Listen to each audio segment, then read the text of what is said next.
Então, vamos começar essa história que, às vezes, para algum não pode ser nada, porque não há sofrimento, não há tanta dor assim, como tantas pessoas passam por muitas provações na vida, mas essa história foi que eu vivenciei, a história da minha vida, e eu espero que vocês sejam inspirados por algum fato, algum acontecimento que eu venha contar. Então, quem sou eu? Meu nome é Bruno, tenho 40 anos, apesar de não parecer ter 40 anos. Eu sou formado em Ciências Econômicas, pós-graduado em Gestão Empresarial pela UFO, pós-graduado em Gestão Estratégica e Liderança pela FIEP.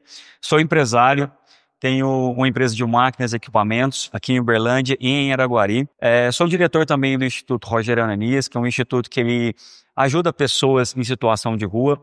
Nós arrecadamos alimentos, arrecadamos roupas, inclusive nós estamos fazendo a campanha do agasalho agora para esse inverno que começou. Então, quem puder contribuir também, sou imensamente grato. Tem algumas fotos minhas aí dos meus hobbies. Eu sou praticante de tiro esportivo e também de tênis, além de atuar na minha empresa e no Instituto Rogério Ananias. Essas são as duas empresas que eu atuo diretamente. A logomarca delas, quem quiser visitar é @Instituto Rogério Ananias e a minha empresa é @Goiás_Máquinas. Então, vou falar um pouco sobre o meu herói, Jesus Cristo. Foi um líder que inspirou multidões e, além de tudo, foi um líder servidor. Ele deu o exemplo servindo, ele capacitou pessoas, capacitou outros líderes, ao todo 12 apóstolos, e o resto é história que vocês conhecem muito bem, sendo o cristianismo a religião mais difundida no mundo até hoje, após 2000 anos. Esse é meu herói, meu pai. Eu até, às vezes, me emociono em falar dele, porque ele é uma pessoa que saiu do nada e construiu um legado, e eu me sinto muito honrado em poder dar continuidade a tudo isso que ele construiu. Então, a breve história da minha vida: eu nasci de uma família humilde, eu e mais um irmão. Nos primeiros anos da minha vida, eu lembro de morar numa casa de 3 cômodos. Eu não tinha um quarto, eu simplesmente dormia na sala ou no colchão, no quarto dos meus pais. E apesar de toda a dificuldade da minha infância, eu aprendi a valorizar tudo que vinha para mim. E os meus sonhos, lutar por eles.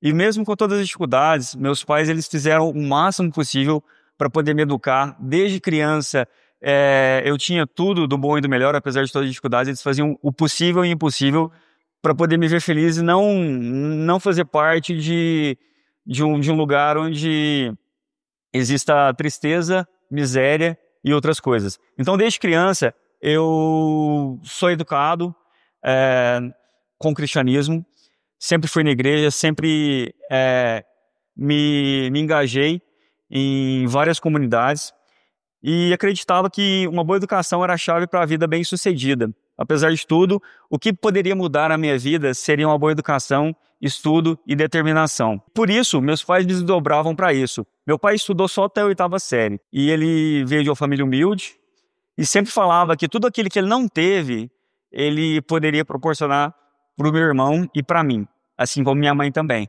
Então ele foi uma pessoa batalhadora que conseguiu sair do nada e construir um legado.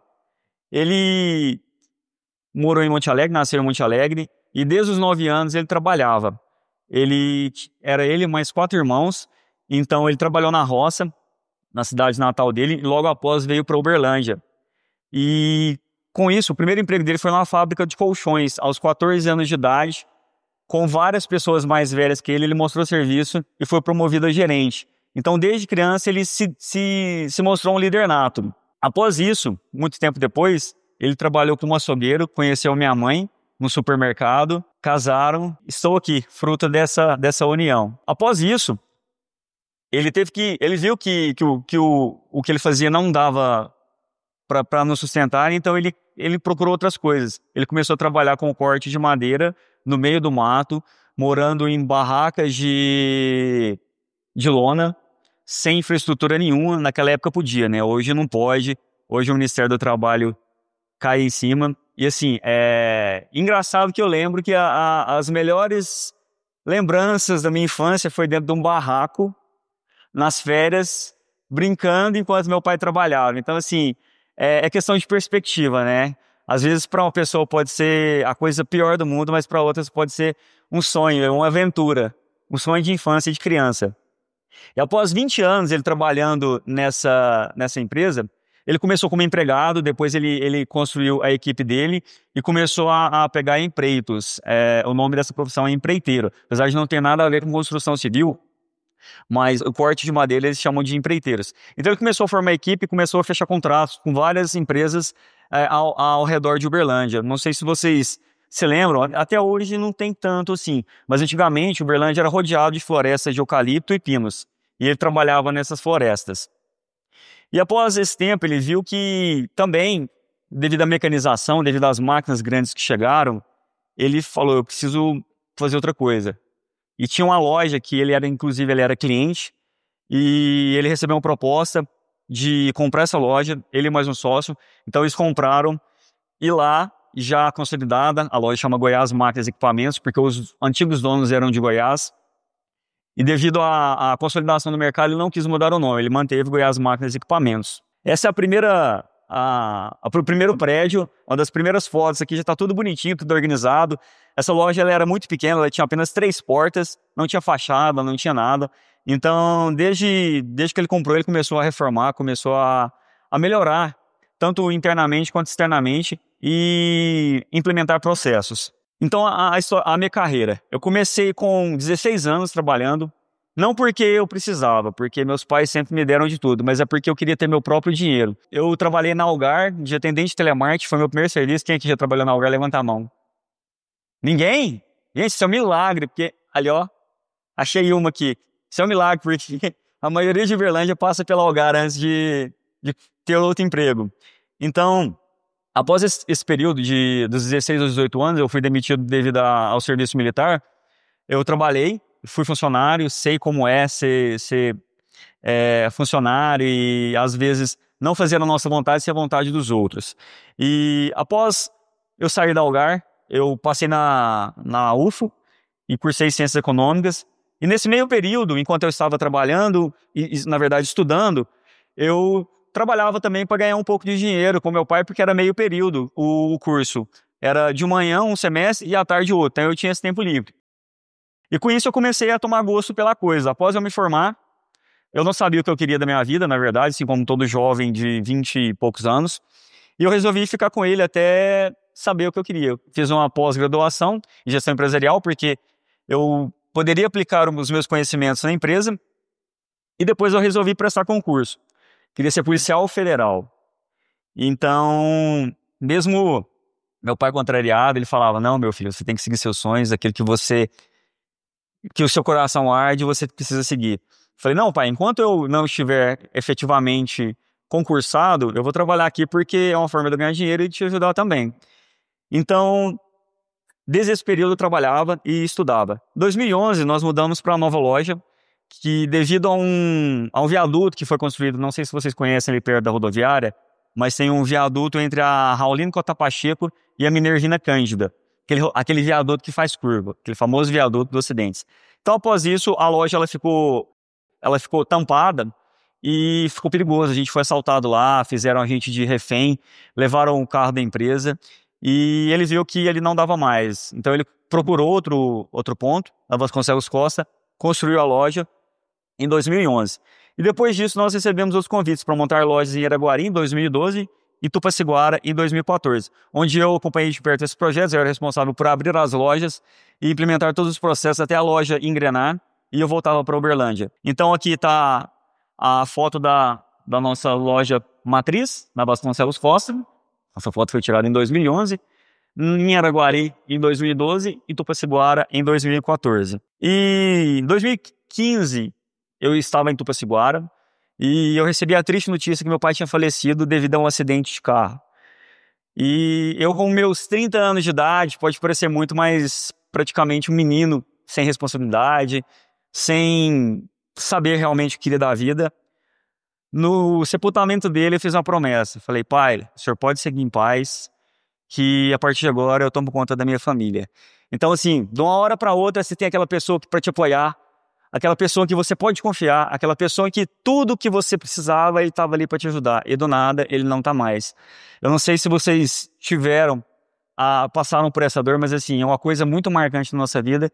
E quem não tem estrutura, quem não tem Deus, pode às vezes partir para outro caminho que não é aquele que a maioria das pessoas gostariam. Isso me lembra da passagem de Êxodo, capítulo 20, versículo 12. Honra teu pai e tua mãe para que seus dias na terra se prolonguem. E eu ouvi muitas pessoas dizerem que tudo aquilo que construiu ia ser desfeito, que a gente ia torrar tudo, que a gente ia vender e começar a aproveitar a vida, viajar, comprar carro, e não ia dar continuidade ao legado da família.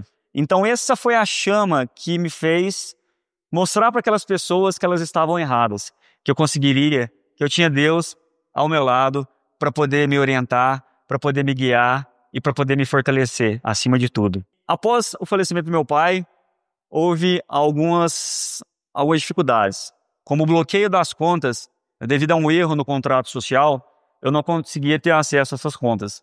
Então a gente praticamente estava zerado o caixa. Como eu tinha acesso apenas na conta da loja de Tupaciguara, que era que eu administrava na época, em 2015, então nós fizemos uma força-tarefa para poder entrar em contato com todos os clientes e explicar a situação e pedir para eles, para a gente enviar outro boleto para eles poderem pagar e cair o dinheiro na conta para a gente poder honrar nossos compromissos. Além de tudo, ainda tinha a questão do inventário.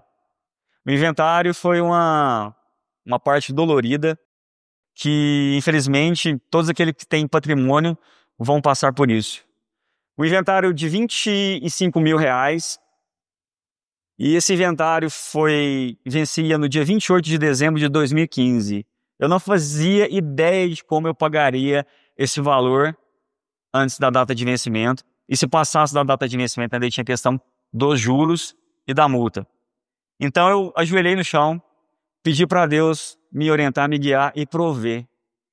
Isso, dentro do escritório onde era do meu pai, me deu um estalo. E eu mexendo nas coisas dele, eu encontrei uma caixa com alguns cupons fiscais térmicos, e não tinha nada, eram cupons velhos. Eu falei, o que você está fazendo aqui? E na hora que eu abri a caixa, cheia de papel, tinha R$13 mil. Porque eu não imaginava que ele guardava esse dinheiro. Ele tinha mania de guardar dinheiro no lixo, tinha mania de guardar dinheiro em caixa velha, e ele escondia dinheiro. Então, eu fiquei muito feliz, eu chorei de alegria, eu agradeci, porque era metade do valor que a gente precisava para pagar o inventário. A outra metade foi com amigos. Nem as pessoas da nossa família conseguiam emprestar o dinheiro para a gente, não sei se por questões que não tinham, ou porque realmente não imaginavam, não me davam a credibilidade suficiente para imaginar que eu poderia honrar esse compromisso. Então, eu sou grato a esse amigo nosso, que foi um amigo do meu pai, que emprestou esse dinheiro para a gente poder honrar esse compromisso. Após tudo isso, após as coisas se ajeitarem, tudo se resolver, conseguimos acesso às contas novamente, conseguimos dar continuidade na empresa. Muitas pessoas dizem que aquelas mesmas pessoas que falavam que nós não iríamos conseguir, que tudo iria se perder, falavam que era fácil de administrar uma empresa que já estava consolidada e que nós não tivemos esforço nenhum. Eu e meu irmão estávamos à frente do negócio, meu irmão mais novo que eu, 4 anos. E como pegamos negócio pronto, já tinha uma cultura, e essa cultura tinha vícios. Eu era a pessoa mais nova dentro da empresa, além do meu irmão. Todos os colaboradores tinham 40, 50, 60 anos na época. Imagina um moleque dando ordem para pessoas de 60 anos, com a cultura já arraigada, a cultura errada, e eu tentando fazer com que essa cultura mudasse para poder dar continuidade a tudo que meu pai construiu.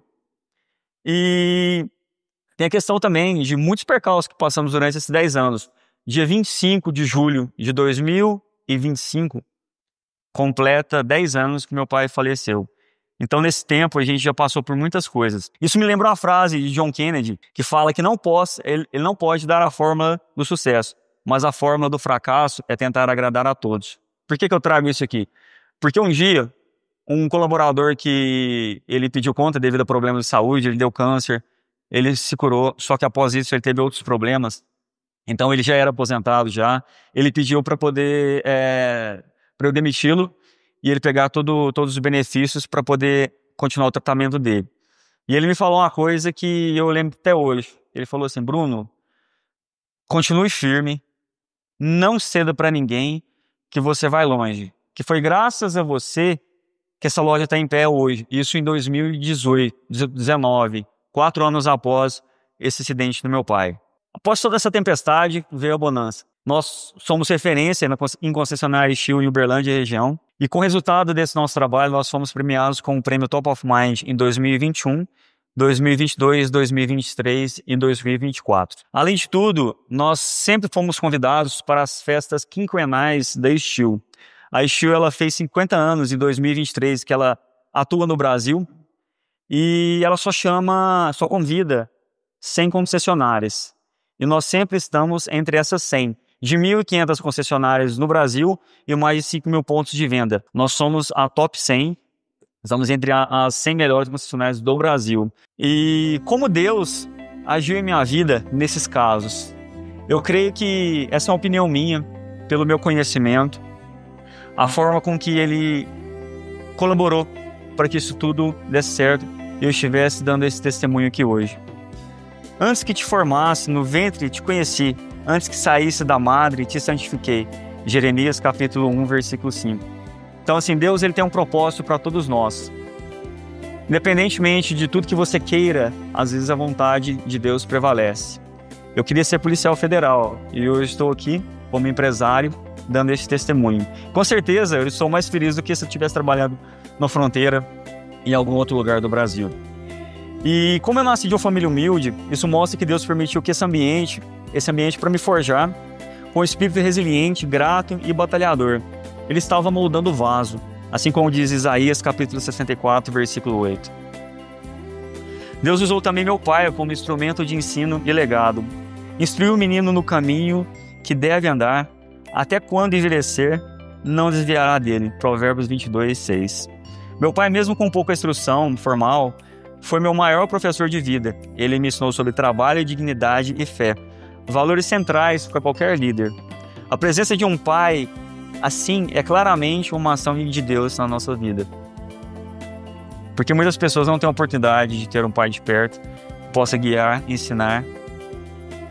Deus também permitiu o sofrimento para revelar o meu propósito. Sabemos que todas as coisas cooperam para o bem daqueles que amam a Deus. Romanos 8, 28.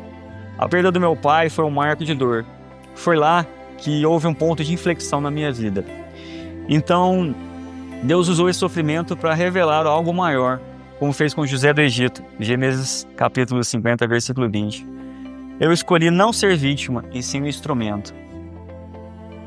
Deus me deu coragem para enfrentar gigantes. Esforça-te e tem bom ânimo. Não temas nem te espantes, porque o Senhor teu Deus é contigo.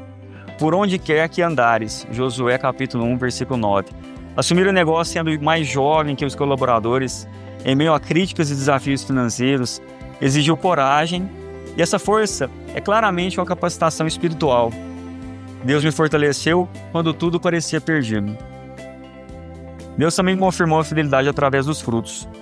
Pelos frutos os conhecereis. Mateus 7, 16. Prêmios, a expansão, o reconhecimento, a estabilidade são frutos visíveis da liderança com propósito e temor de Deus. Isso mostra que Ele honra aqueles que andam conforme os seus princípios. Salmo 1. Deus também chamou para ser um servo líder, assim como Jesus Cristo, que Ele servia a todos antes mesmo de ser servido. E quem quiser tornar importante entre vocês, deverá ser servo. Mateus capítulo 20, versículo 26. Servir os mais necessitados como membro do Instituto Rogério Ananias, como exemplo para os colaboradores e parceiros, demonstra que, assim como Cristo, pregou que liderar é servir. E o propósito como missão divina: honra teu pai e tua mãe, para que prolongue os teus dias na terra, que o Senhor teu Deus te dá. Êxodo 20, 12. Esse versículo mostra meu propósito estar alinhado com a vontade de Deus, porque foi Deus que fez essa virada, essa guinada na minha vida. E ao honrar meu pai com ações, escolho a vida longa e abundância e a promessa da palavra. Então, pessoal, Deus agiu de todo o tempo, mesmo quando Ele parecia ausente. Mas eu não sentia Deus ausente na minha vida. Por mais que as dificuldades estavam lá, eu sentia Deus mais perto. E a minha obediência a Deus, moldado no deserto da simplicidade, provado no fogo da dor, e que agora frutifica para a glória de Deus, como José no Egito, Davi no pasto, e como Neemias diante da reconstrução, eu atendi o chamado dele. Agradeço a todos por me ouvir hoje, espero que alguma coisa tenha inspirado vocês. Meu muito obrigado a todos, boa noite.